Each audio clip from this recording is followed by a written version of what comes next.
6.2 का question number 5। Question number 4 इतना important नहीं है इसलिए मैंने नहीं लिया, फिर भी अगर किसी को चाहिए होगा तो मुझे मैसेज कर देना कि सर हमको चाहिए। क्वेश्चन नंबर 5 बहुत IMP है, अगर बोर्ड में नहीं आया तो first unit test second semester prelim में या तो फर्स्ट सेमिस्टर में आ सकता है। तो ये इंपॉर्टेंट क्वेश्चन है, 4 मार्क लिए आता है, 4 मार्क्स, ठीक है। अ स्टॉर्म ब्रोक अ ट्री, एक तूफान आया, तूफान की वजह से एक पेड़ टूट गया। पेड़ खड़ा था, मान लो वो पेड़ ये है, खड़ा था वो, समझो ये पेड़ का नाम AB है। ये पेड़ खड़ा था जिसके वजह से स्टॉर्म की वजह से the tree top rested 20 metre from the base, वो टूट गया बीच में से। टूटने के बाद ऐसे गिर गया और वो क्या हो गया, रेस्टेड, जाके रुक गया from the base of the tree. ये जो बेस है ट्री का, ठीक है, ये जो बेस है उससे 20 metre from the base of the tree, इसके बेस से 20 मीटर दूरी पर जाके गिर गया। मतलब यहाँ से लेकर टॉप की जो दूरी है वो 20 है इसका डिस्टेंस, तो यहाँ पे आएगा 20 मीटर, ठीक है। इतना लंबा चौड़ा पेड़ था, तूफान की वजह से वो गिर गया। तुमको पता है तूफान में पेड़ गिरते हैं, और गिरने के बाद वो ऐसे गिर गया। और उसने हॉरिजेंटल लाइन को, अभी हॉरिजेंटल लाइन ऊपर तो नहीं होगी, नीचे फ्लोर पे होगी, तो हॉरिजेंटल लाइन को उसने एंगल किया 60 का, तो यहाँ पर आएगा 60 डिग्री, ठीक है। तो इसको हम लोग A' नाम दे देंगे और यहाँ पे A नाम दे देंगे। ये जो पेड़ AB था वो गिर के यहाँ पर आ गया, और यहाँ पे नाम दे देंगे हम लोग C।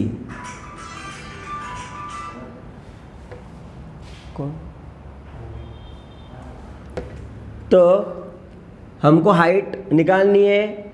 जो पेड़ है, बहुत लोगों को पूछता हो कि पेड़ की हाइट कौन सी है, कोई बोलता है BC है, कोई बोलता है AC है। नहीं, जो पेड़ अभी भी जड़ से खड़ा है वो ये है, और जो पेड़ टूटा हुआ है ये है।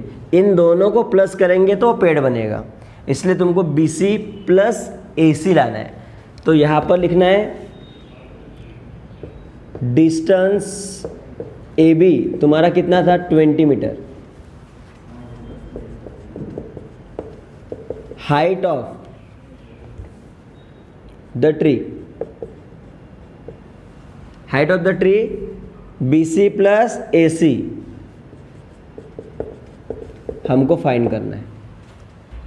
अब मैंने उस दिन पढ़ाया था तुमको, इसका निकालना होगा, हाइपोटेन्यूज नहीं निकालना होगा तो tan लेना है, और अगर हाइपोटेन्यूज निकालना होगा तो साइन लेना है।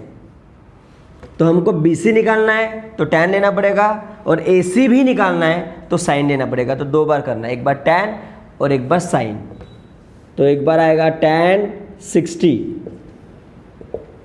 और tan 60 क्या होता है, √3। tan का फॉर्मूला क्या है, opposite side upon adjacent side. 60 के ऑपोजिट है BC, एडजेसेंट है AB,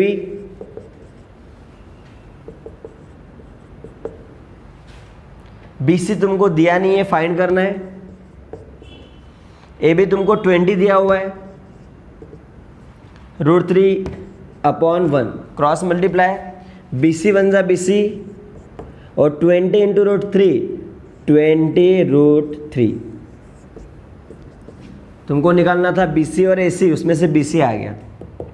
अब मुझे AC निकालना है, मतलब हाइपोटेन्यूज। हाइपोटेन्यूज के 4 फॉर्मूले हैं, साइन, कॉसेक, कॉस और सेक। चारों में से कोई भी ले सकते हो, लेकिन साइन इजी पड़ता है, बहुत बच्चों को साइन के बारे में पता रहता है।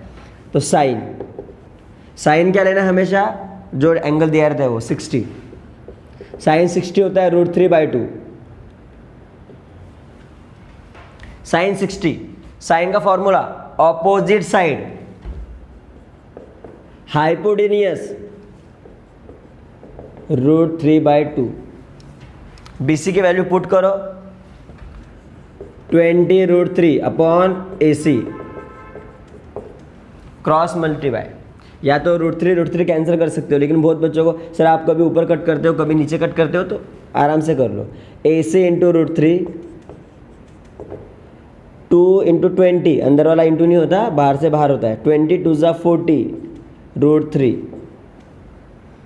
ए सी इज इक्वल टू 40√3 इंटू का डिवाइड, ये कैंसिल, ए सी आएगा 40।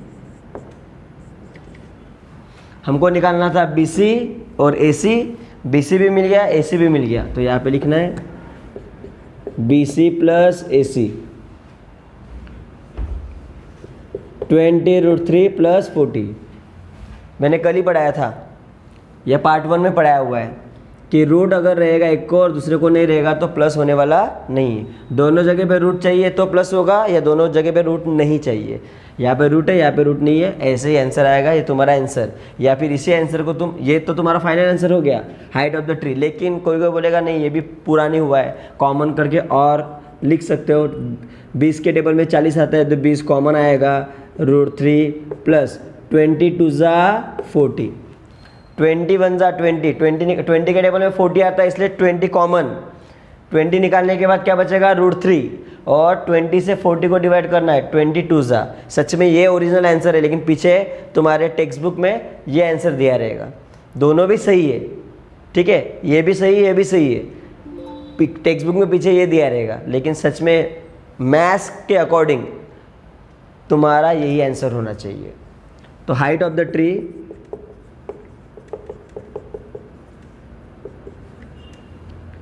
is 20√3 plus 2 metre.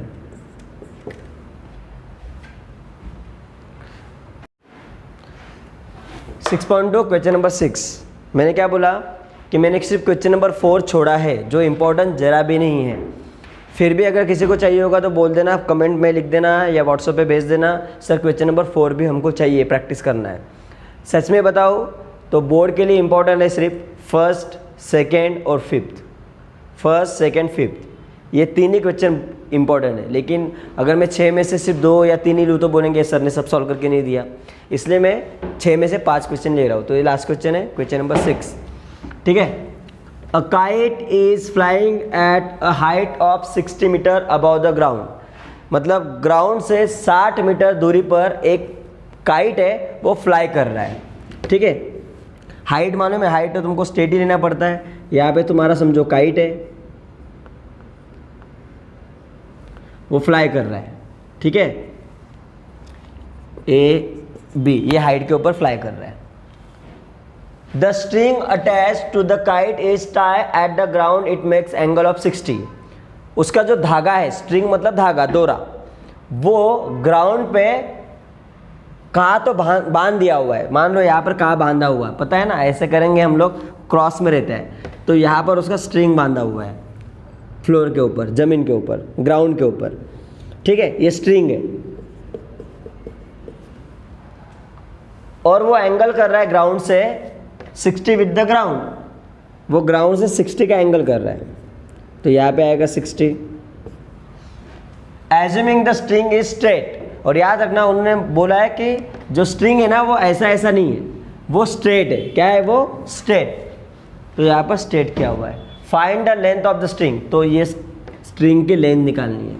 अब मैंने बोला ये निकालना होगा, हाइपोटेन्यूज निकालना होगा तो साइन लेना है। अभी ये निकालने की गरज नहीं, सिर्फ स्ट्रिंग का लेंथ निकालना है।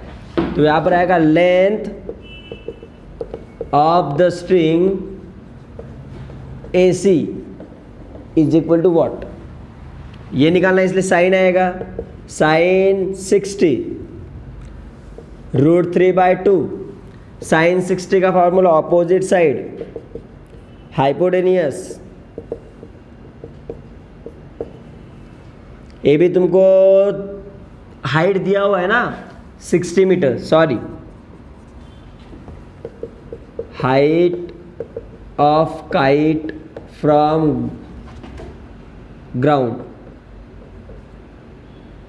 AB 60 मीटर, 60 मीटर दिया हुआ है, तो यहाँ पे आएगा 60, नीचे आएगा AC √3/2, cross multiply, AC into √3, 62 ज़ा 120, √3 नीचे जाएगा, इंटू का डिवाइड। और मैंने कल पढ़ाया था, पार्ट 1 में पढ़ाया था, पार्ट 1 में है कि नीचे रूट नहीं होना चाहिए, और रूट की वैल्यू हम लोग यहाँ पर नहीं डाल सकते, लास्ट में इस्तेमाल करना है, डिवाइड में कभी नहीं डालना है। तो रेशनलाइज करने का पढ़ाया था, ऊपर भी √3 नीचे भी √3, इसको बोलते हैं रेशनलाइज। जो भी नीचे नंबर होगा ऊपर भी लेना है नीचे भी लेना है। तो ये इसको चिपक जाएगा 120 √3 इंटू √3 होता है 3 1 जा 3 4 जा 3 0 जा 40 √3। अब √3 की वैल्यू डालना है।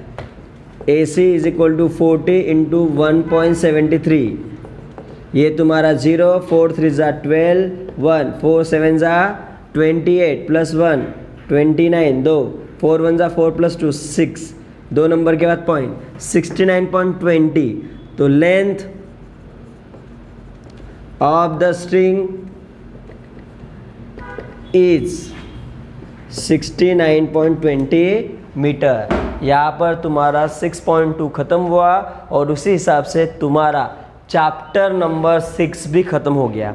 ज्योमेट्री का चैप्टर नंबर 5, ज्योमेट्री का चैप्टर नंबर 6 और अलजेब्रा का चैप्टर नंबर 1, 3 चैप्टर तुम्हारे खत्म हो चुके हैं ऑनलाइन, ना कि ऑफलाइन।